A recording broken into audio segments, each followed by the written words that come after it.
Well, certainly seeing an example, and I've been talking about this lately. Sometimes it's not easy to see something if there's not a contrast against it, but for you to see the contrast of someone that's bad, your dad doing bad things, abusing weaker people. I mean, this is just, that's just bad. And you might not have noticed how bad that was if it weren't contrasted so drastically against your mom, who is making the ultimate sacrifice with her life and standing up for you and taking that abuse and staying in that situation because she wanted to take care of you kids. And I think when you see that, sometimes it makes things just more obvious. It's something that you may not have seen otherwise. If your mom was just as abusive, or she had her own problems, or she was doing things that were wrong, you may have just thought that's the way the world is and that's the way you're going. Yeah. But to be able to see, it doesn't have to be like this, and there's good in people's hearts, is that could be for a kid the difference. Yeah, I mean, all good points, and it's so weird to be recounting this story to you. I've never said this story publicly. And you said yourself you've never heard this story. Well, if you ask most guys from Charlie Platoon, they have not heard this. Actually, I think if you ask all but maybe one person, they have not heard this story. And it's just something I kept close to my chest because everyone has their story. I don't think my story is any more important than anyone else's.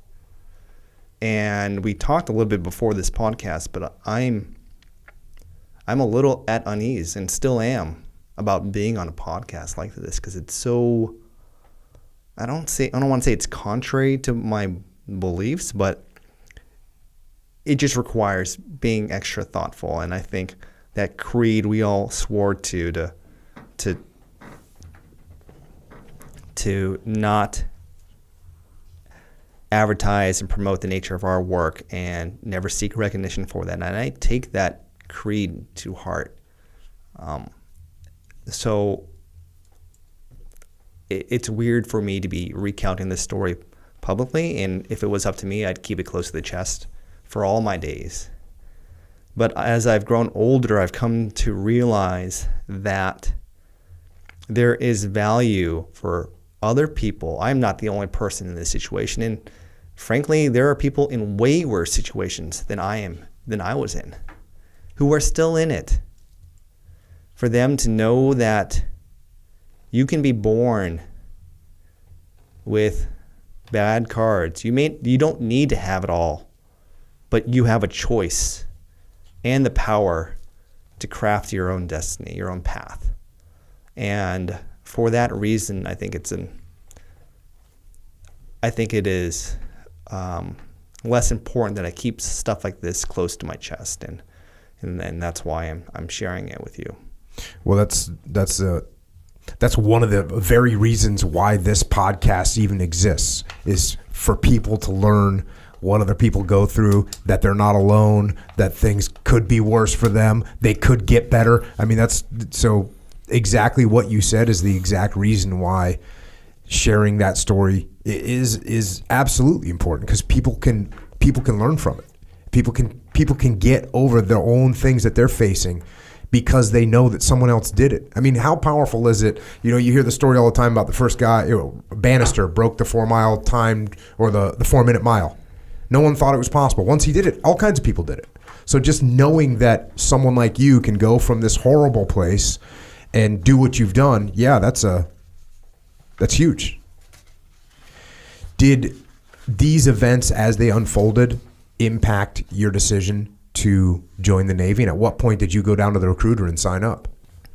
So when my father died, it was a few months before graduating high school, and I was already depped in. I had a ship date, so I had already gone and signed the paperwork. I mean, not the final dotted line that makes you in the Navy, and you raise your right hand and do the enlisted oath.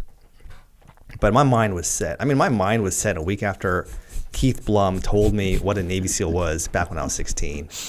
I mean, it was clear, like, I'm going to do this and no one is going to be able to convince me otherwise. And I talk to people, and people ask me too, like, I think I want to be a SEAL. And I don't know if this is a litmus test, but I always try and convince people to not do it. And I feel like if I can convince someone to not do it, I just perhaps have saved them and the money a lot of time and money. Because if I can convince you to not be a SEAL, then you probably will convince yourself at the first sign of suffering. So, but I was not convincible. You could not convince me to do anything. And the conversation, this is crazy. I'm pulling up memories I have not thought of in years. Just the conversations I had crafted that I was planning to tell my father, because I could not tell my father I was joining the Navy. No way. He would have,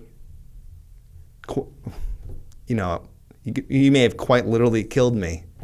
I think that would have been very upsetting to him, because he had a clear path for me, and it was to be a doctor at Harvard Medical School. And I promise you that is not why I went to Harvard Medical School.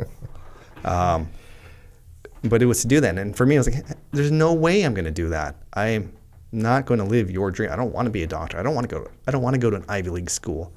I want to be in the trenches. I want to enlist. I want to be the E1, working my way up, learning from everyone else, learning the ropes and roughing it. Being in the trenches with the boys. That's all I wanted to do. And I crafted how I would tell my father I was actually going to join the academy. And I was thinking, I had this plan to go to the exchange and like buy an officer's uniform. So when I would come home, I would like show up in an officer's uniform just to like maintain this perception to my father that I was in the academy.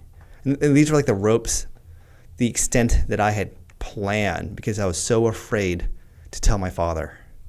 And fortunately, I didn't have to do any of that because my father died. It sounds callous, but fortunately, I did not have to go through that deceit because my father passed away.